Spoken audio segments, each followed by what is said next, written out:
Apa tanda tobat kita diterima, Pak Ustadz? Tidak ada yang tahu siapa dapat haji mabrur. Tak ada yang tahu siapa dapat tobat nasuha. Haji mabrur itu tak bisa dinilai dari fisik bentuk tubuh. Memang bapak tuh kemarin balik haji nampaknya mabrur tuh Pak Ustadz. Kenapa mabrur? Mukanya itu gemuk putih. Rupanya waktu di Makkah tak pernah keluar hotel, tidur aja. Tak bisa dinilai, tapi ada tanda-tandanya. Apa tanda haji mabrur? Apa tanda taubat nasuha? Apa tanda dapat Lailatul Qadar? Tandanya adalah ada perubahan. Sebelum bulan puasa mau ngamuk-ngamuk aja, mau ngamuk. Setelah bulan puasa orangnya tenang. Pas ditanya, kenapa Bapak itu tenang? Stroke Pak Ustaz. Mudah-mudahan yang stroke sembuh sehat, amin. Ada perubahan. Sebelumnya asal lewat kota 2000, asal lewat kota 2000. Setelah bulan Ramadan la'allakum tattaqun lewat kota 2500. Sebelumnya tak mau aja ke masjid. Hayya 'alas shalah. Kelepak balak 6. Tapi setelah bulan suci Ramadan, belum lagi azan, hari Jumat jam 11 sudah terduduk. Pas ditanya, kenapa kau datang? Salah nengok jam. Sebelumnya jilbabnya itu tak peduli sama jilbab, asal mau pergi undangan. Nama jilbabnya pasrah tapi tak rela. Tapi setelah dia Ramadan, jilbabnya panjang, bajunya panjang, ada perubahan. Alhamdulillah Pak Ustadz, saya setelah Ramadan kemarin 5 yang berubah Pak Ustadz. Apa itu? Berat badan berubah, kolesterol berubah, diabetes berubah. Bukan itu. Yang berubah adalah menuju lebih baik dan lebih soleh, bukan somat. Apanya jemaah? Jadi gara-gara aja orang disuruh puasa. Bagaimana kita bisa memahami hakikat Ramadan yang ada dalam diri kita ini Pak Ustadz?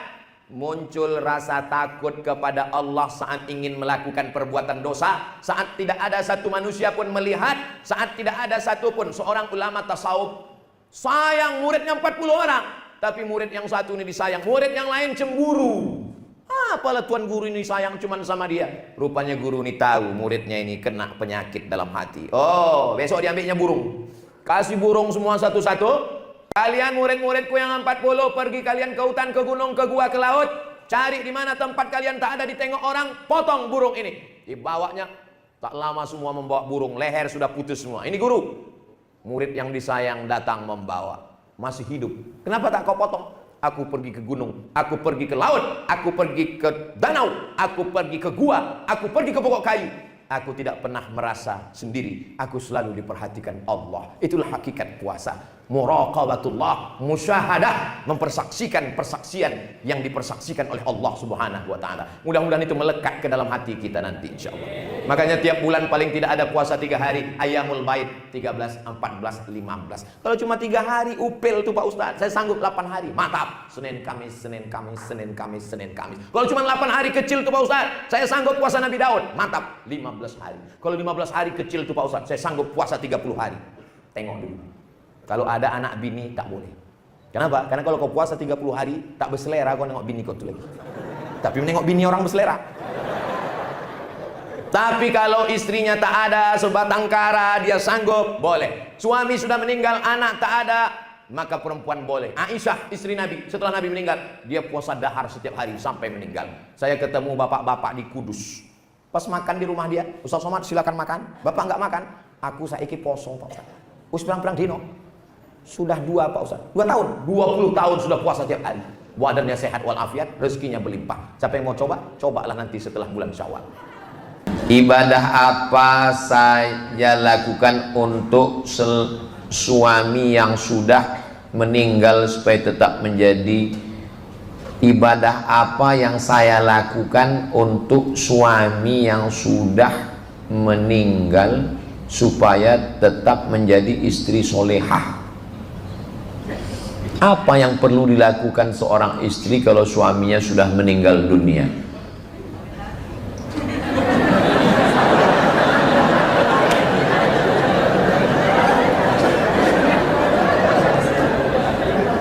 Nabi masuk ke dalam surga. Waktu Nabi menoleh ke belakang, dia lihat perempuan. Ternyata yang di belakang Nabi waktu masuk surga itu perempuan. Lalu dia nanya, kamu siapa? Kok bisa di belakangku? Aku adalah perempuan yang suamiku meninggal dan aku merawat anak-anak yatim sampai aku mati bertemu dengan suamiku. Ternyata istri yang setia menjaga anak-anaknya, maka dia akan dipertemukan dengan suaminya di surga dan dia masuk setelah Nabi Muhammad SAW. Saya punya istri saya punya emak, mertua saya. Mertua saya punya emak, nenek. Nah, nenek ini menjaga 11 anak yatim karena kakek meninggal. 11 anak yatim dia jaga sampai dia meninggal, dia tidak menikah. Tapi bukan berarti ibu yang kebetulan suaminya meninggal lalu menikah salah. Enggak salah. Ini cerita, jangan cepat ambil kesimpulan. Enggak salah. Karena kalian hanya menunggu 4 bulan 10 hari. Adapun setelah 4 bulan 10 hari, walladzina yutawaffawna minkum, suami yang meninggal, wa yadharuna azwajan, meninggalkan istri, yatarabbasna bi anfusihinna, nunggu arba'ata ashhuri wa asyara, 4 bulan 10 hari. Jadi kebetulan suami meninggal Februari, Maret, April, Mei, Juni, 10 Juli yang lain sudah bisa maju. Kau mau minang dia? Iya, kenapa? Karena aku suka lagu. Apa judulnya? Ku Tunggu Janda. Tapi anaknya 4. Lah aku suka juga lagunya apa? Beranak Ampek dan Nanti Jua. Nah, jadi kalau mau menikah baik, nggak salah. Tapi kalau saya nggak bisa Pak Ustadz berpindah ke lain hati, maka surga bagi. Saya nggak mau mendikte ibu, mau pilih yang mana? Enggak, saya nggak mau. Saya nggak mau mempermalukan, saya nggak mau menjudge orang. Silakan pilih. Kalau mau menikah lagi, pilihlah orang yang kira-kira menguatkan hati ibu, menjaga ibu, merawat, yang bisa jadi imam. Tapi kalau dia genderuwo, dunia nggak dapat, akhirat melarat, bagus hidup sendirian. Tapi kalau ada orang yang baik, soleh, ganteng, kaya, ngapain dia nyari janda?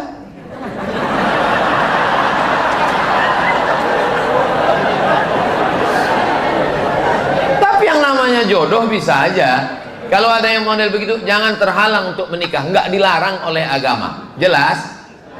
Nah, sementara belum ada imam, maka jaga diri, la takhda'na bil qaul, jangan ngomong mendayu-dayu, suara lemah gemulai, mendesah-desah. Mana tahu ada orang salah sambung, assalamualaikum, waalaikumsalam. Jangan, waalaikumsalam. Kenapa? Karena tidak semua laki-laki siap mendengar suara yang semriwing itu. Saya heran, saya sampai sekarang heran, kenapalah suara perempuan di pesawat, di airport itu selalu dibuat ladies and gentlemen. Kenapalah mesti? Nggak bisa rupanya kalian bersuara ladies and gentlemen, kepala bekudis, tempel semen. Kenapa mesti mendesah-desah kalian di situ? Membuat orang error aja. La takhada'na bil qaul, jangan kau bersuara mendayu-dayu, mendesah-desah. Kenapa nggak boleh? Yatma'alladzi fi qalbihi marad, ada laki-laki yang nggak tahan mendengar suara perempuan mendayu, mendesah, lemah gemulai, dia langsung error. Yang kedua, la yakhluwanna rajulun ma'amra'atin illa ma'azi mahramin, jangan berdua-duaan dengan laki-laki yang nggak mahram. Satu ruangan kerja, makan siang bersama, jalan ke sana, minta antar pulang. Ingat, no free lunch, tidak ada makan siang yang gratis. Waspadalah. Kejahatan terjadi bukan hanya karena ada niat dari pelakunya, tapi karena ada kesempatan. Kalau ada yang mulai ganggu-ganggu karena tahu suami sudah meninggal di WA, kamu cantik deh. Dia bukan abangmu, dia bukan adikmu, dia bukan pakcikmu, dia bukan ayahmu, dan dia mengirim itu ke WA-mu, yakinlah dia makhluk air yang sudah naik ke darat.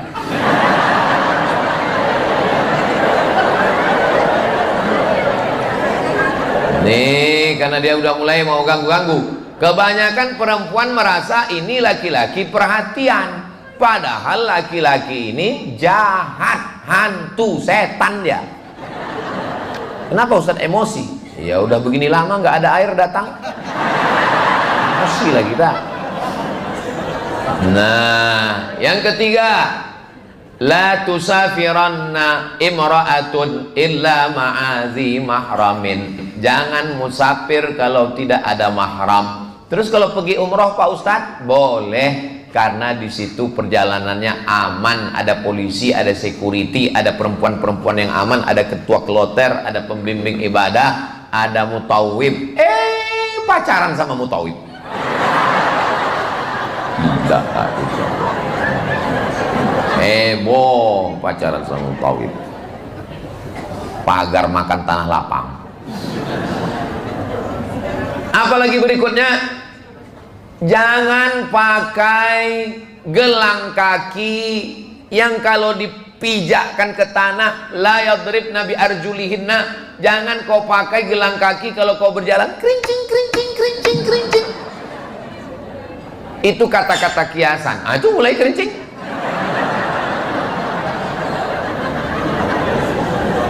Apa maksudnya memakai gelang kaki kerincing-kerincing? Maksudnya mencuri perhatian. Pakai jilbab biasa aja, pakai baju biasa aja, pakai biasa aja. Jangan yang mencari perhatian. Pakai sepatu tumitnya 15 cm. Kecil sebesar ini. Dia yang lewat, kita yang cemas.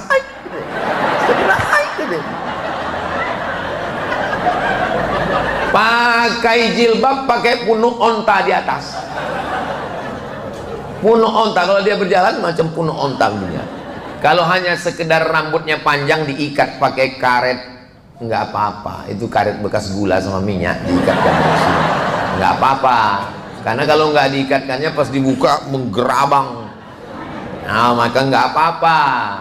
Yang kelima, la tabarrajana tabarrujal jahiliyatil ula.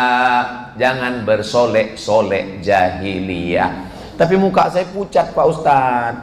Kalau saya pakai bedak warna kulit, mengembalikan ke bentuk asal boleh. Karena asalnya memang hitam-hitam setampuk manggis, walaupun hitam kupandang manis. Boleh. Tapi kalau merubah itu yang nggak boleh. Karena kalau dia nggak pakai bedak warna kulit, mukanya pucat. Bukan putih, pucat. Ketemu di bawah dekat toilet. Allahu la ilaha illa huwal hayyul qayyum. Boleh. Janganlah mengada-ngada.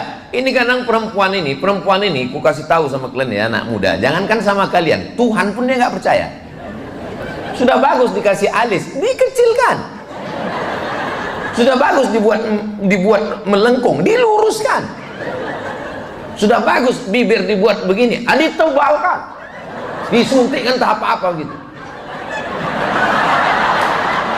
Apa lagi? Fitnah hitam. La'anallahul washimat. Allah melaknat perempuan yang buat tato. Wal mutashimat, minta buatkan tato. Wal mutanammisat, mencabut, membakar, mencukur. Sudah bagus-bagus, dicukur. Ditengoknya di cermin, dia pun takut. Dia pun takut. Kawan nelpon terus, aku udah di depan nih, kita berangkat ya. Aduh gimana nih?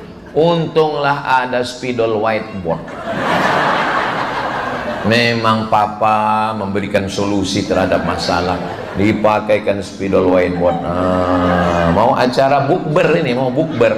Sampai di tempat bukber itu rupanya orang rame, kipas mati. Meleleh. Meleleh, panas ya Jeng ya. Iya. Panas, berserak lah di sana. Kemana-mana perginya. Setiap jumpa orang senyum, kita senyum. Orang senyum, rupanya yang disenyumkan orang kita. Pulang ke rumah, habis sholat tarawih, habis bukber, pulang ke rumah. Apa? Lampu belum hidup, dibuka sama suaminya. Allahu la ilaha illa huwal hayyul qayyum la ta'budu. Kok nggak pergi? Katanya hantu bulan Ramadan diikat katanya. Ini kok lepas, aku binimu katanya.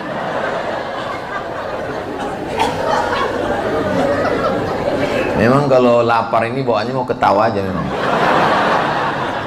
Bagaimana hukum mencari rezeki dengan cara menyingkirkan teman kerja? Ini Bu, ini kalau saya lihat ini bukan bertanya, ini mau menyindir ini.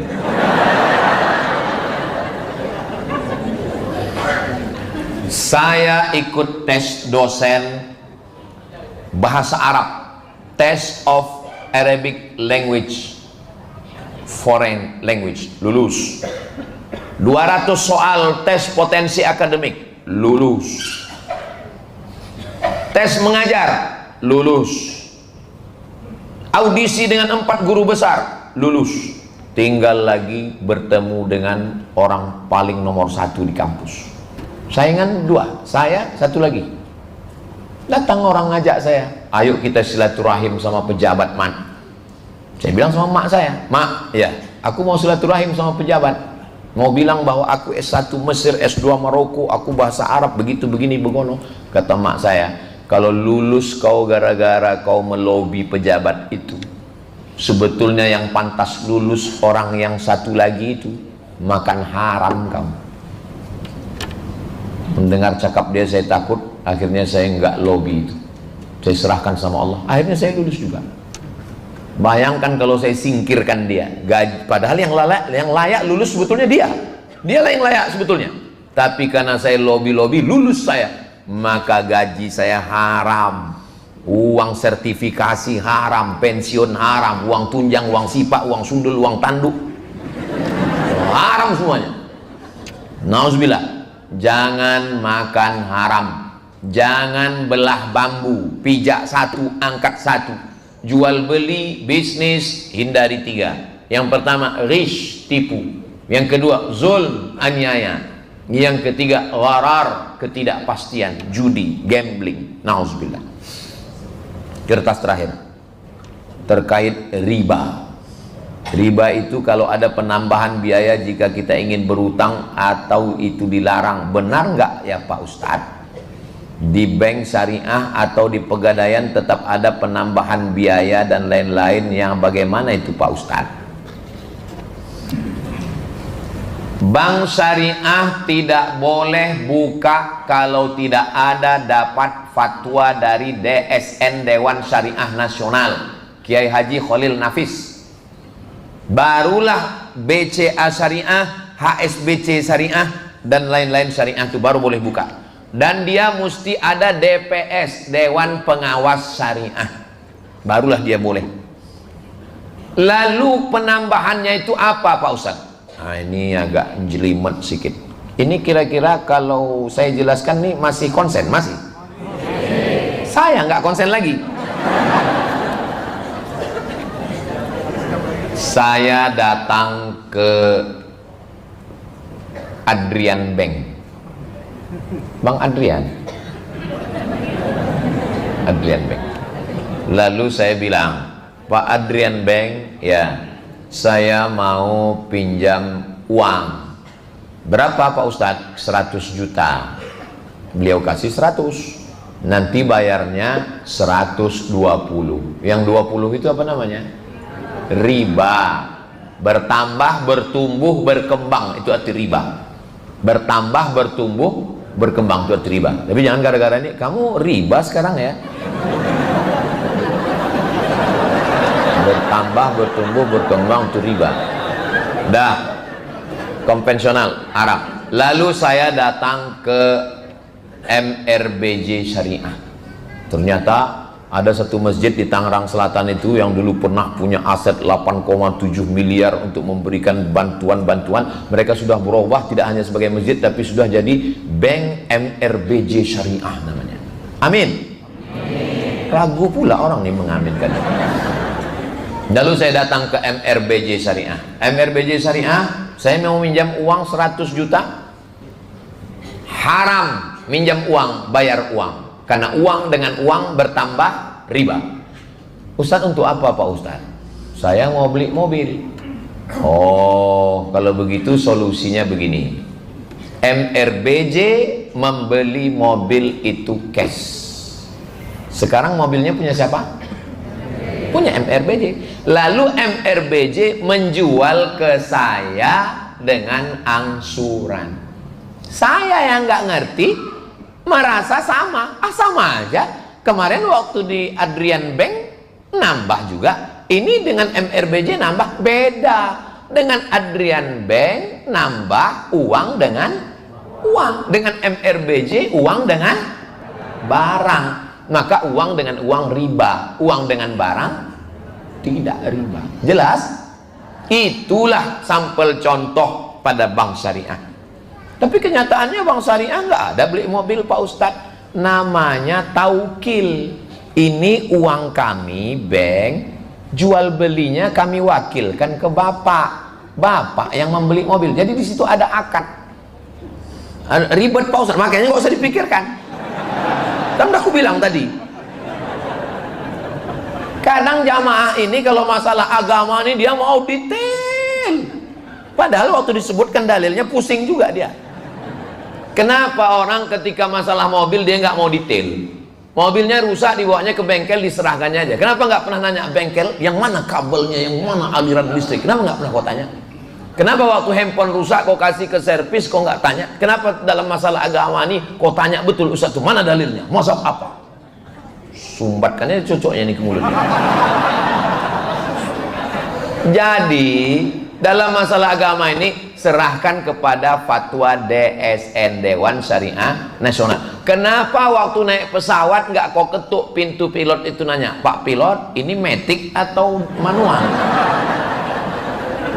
Serahkan aja kepada fatwa Majelis Ulama Indonesia. Tapi dalam masalah ekonomi syariah itu yang mengeluarkannya namanya Dewan Syariah Nasional. Tapi adik-adik anak muda yang mau detail, ya nggak salah kalau mau bertanya dalilnya apa, dia mau ilmiah. Tapi bagi yang nggak mau, terima saja fatwanya. Maka Bank Syariah Nasional yang ada di Indonesia, BSI, Muamalah, itu semua sudah sesuai dengan ketentuan syariah. Jangan dengarkan orang-orang yang mengatakan bank syariah ternyata tidak syariah. Ternyata dia buat bank sendiri yang bunganya lebih tinggi. Ustaz tahu dari mana? Saya ini tahu, saya semua. Saya kan ada intel-intel saya. Saya tanya, itu orang-orang yang mengatakan tidak syariahnya bank syariah itu kemana jamaah dia duitnya? Mereka punya bank sendiri Pak Ustadz. Oh, udah cukup. Pantasanlah dia nyerang bank syariah. Rupanya dia nggak mau jamaah itu nabung ke bank syariah. Bank syariah ini kita yang menghidupkannya. Kalau nggak kita hidupkan mati bank syariah ini. Tahu berapa sekarang perkembangan bank syariah Indonesia? 7%. Padahal kita kan mayoritas. Makanya saya kalau diundang ceramah di bank-bank konvensional tuh saya gas aja. Bank konvensional, pegawainya, direkturnya, yang menabungnya, makan haram, riba, saya bilang. Makanya saya kalau udah diundang di bank konvensional pasti nggak diundang lagi. Sakit hati orang itu. Saya bilang lagi Ustaz itu tadi. Makanya beralihlah ke bank syariah. Silakan mau ke BSI, mau ke bank muamalah. Yang penting bank syariah supaya bangkit bank syariah di Indonesia ini insya Allah.